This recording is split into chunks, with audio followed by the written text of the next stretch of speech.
अधिकतर मेरे यहाँ होली के बाद कौन-सी रेसिपी बनाई जाती है, तो आज उसी को शेयर करने वाली हूँ। तो आप सभी का बहुत-बहुत स्वागत करती हूँ। यदि होली का आपका थोड़ा-थोड़ा सा सामान बच गया है, तो आज उसी से बहुत ही गजब की रेसिपी बनाने वाले हैं।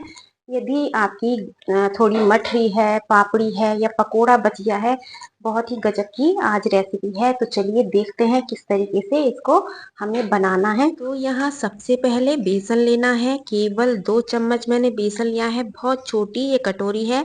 इसमें लाल मिर्च पाउडर, हल्दी पाउडर, थोड़ा सा जीरा और हल्का सा नमक मिला के इसमें पानी मिलाना है और इसका एक टाइट सा आटा लगा लेना है।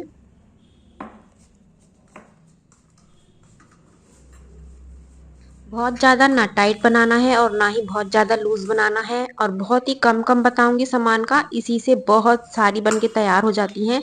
ये देखिएगा इस तरीके से इस बेसन को हमें तैयार करना है। तो इसे रखेंगे अभी साइड में, और यहाँ उसी कटोरी से नाप के 1.5 कप लेनी है सूजी।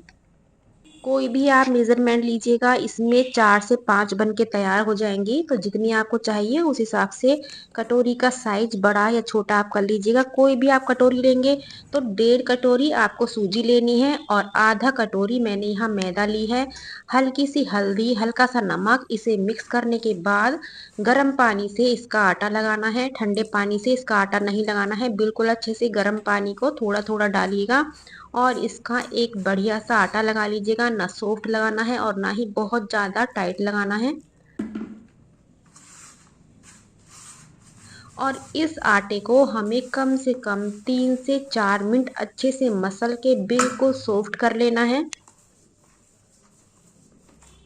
इसमें हमने सूजी की मात्रा ज़्यादा ली है, तो सूजी जब तक बिल्कुल अच्छे से सॉफ्ट ना हो जाए, इसका दाना बिल्कुल अच्छे से मर ना जाए, तो जब तक इस आटे को हमें मसलना है। तो मैंने यहाँ 3 से 4 मिनट बहुत अच्छे से मसला है और आप देख सकते हो पहले से चिकना हो चुका है। बहुत बढ़िया से ये आटा तैयार है। तो अब हमें करना क्या है, केवल इसे 10 मिनट के लिए रेस्ट पे छोड़ेंगे। तो इसे ढक के पहले रेस्ट पे छोड़ देते हैं दोनों चीज़ों को।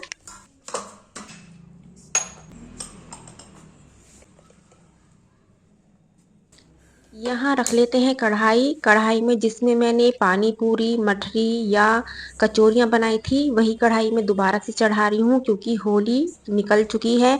बस इस कढ़ाई को आज खाली कर दूंगी। तो मैंने सोचा आपको बिल्कुल लास्ट में एक रेसिपी और बता देती हूँ। तो यहाँ जितनी देर में घी गर्म होता है, तो यहाँ 10 मिनट हो चुके हैं। अब हमें इस आटे को इस तरीके से हल्का सा ऑयल लगाऊंगी और इसको 4 हिस्सों में डिवाइड कर लेते हैं।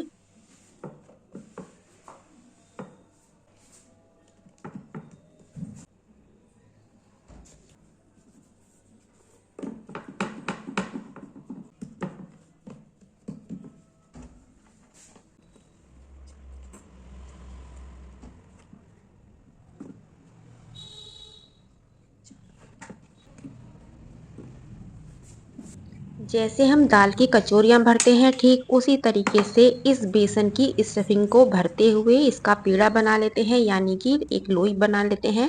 जैसे दाल की कचौरी बनाते हैं या आलू की कचौरी बनाते हैं, ठीक उस तरीके से इस बेसन को भरने के बाद सारी कचौरियों के पेड़े बना लेते हैं।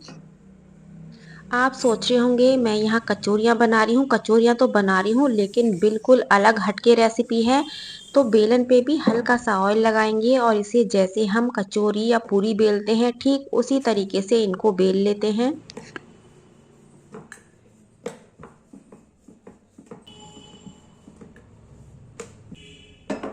आप देख सकते हैं बहुत ज़्यादा ना तो मोटी बेलनी है और ना ही बहुत ज़्यादा पतली बेलनी है। बिल्कुल एकदम इस तरीके से मैं आपको किनारी दिखा देती हूँ, ये देखिएगा। तो सारी कचौरियाँ इस तरीके से बेल लेते हैं और गर्मा गर्म घी में इन्हें बढ़िया से फ्राई कर लेते हैं। स्टार्टिंग में गैस की फ्लेम को थोड़ा हाई रखिएगा। जब ये कचौरी फूल जाएं तो लो करने के बाद गैस की फ्लेम को आप लो कर दीजिएगा और इसे बिल्कुल बढ़िया से कलर आने तक, कुरकुरा होने तक इसे फ्राई कीजिएगा। ये देखिएगा कितना बढ़िया से एकदम फूली है। कलर भी बहुत बढ़िया से आया है। इससे भी आसान आपको आज बताने वाली हूँ, अभी बस देखते जाइएगा। बहुत ही गजब की, बच्चे तो खुश हो जाते हैं। तो चलिए इसे भी फ्राई कर लेते हैं।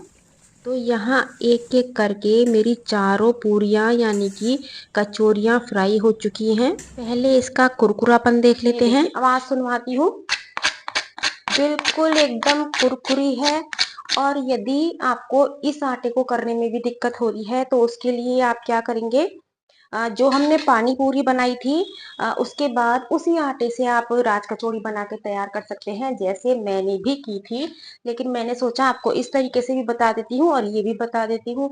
जिस आटे से मैंने पानी पूरी बनाए थे, उसी आटे से मैंने राज कचौड़ी बना के ये तैयार कर ली है। इसकी भी आवाज़ सुनवाती हूँ। ये देखिए, ये और भी ज़्यादा कुरकुरी है। तो जो भी आपको पसंद है, जो आसान तरीके से आप बना सकते हैं, वो कचौड़ी आप बनाइएगा। स्टफिंग दोनों की सेम होगी।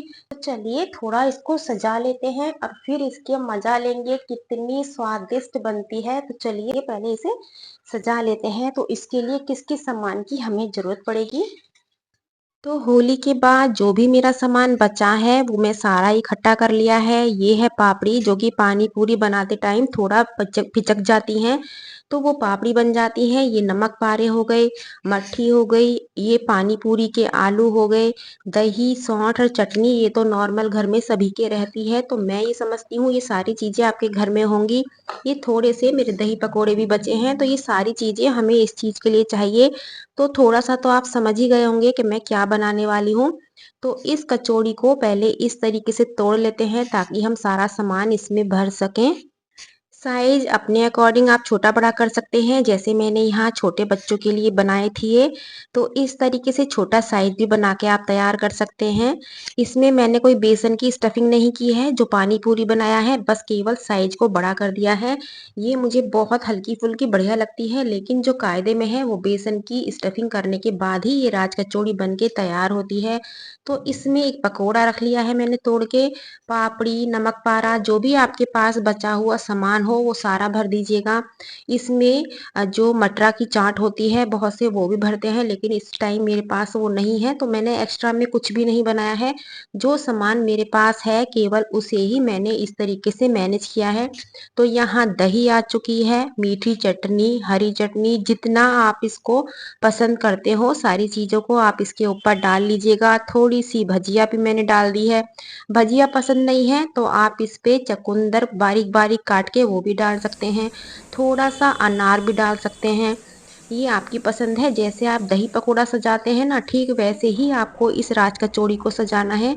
जीरे का तीखा पाउडर ये मैं इसके ऊपर छिड़क लेती हूँ। यदि आपको और तीखा चाहिए तो इस पे लाल मिर्च पाउडर, थोड़ा अपने हिसाब से इसको मिर्च मसाले डाल के, तो ये हमारी राज कचौड़ी बन के तैयार हो चुकी है। यदि आपको आज की रेसिपी पसंद आई है तो प्लीज़ लाइक शेयर करना बिल्कुल मत भूलिएगा। कल फिर मिलती हूँ एक नई रेसिपी के साथ।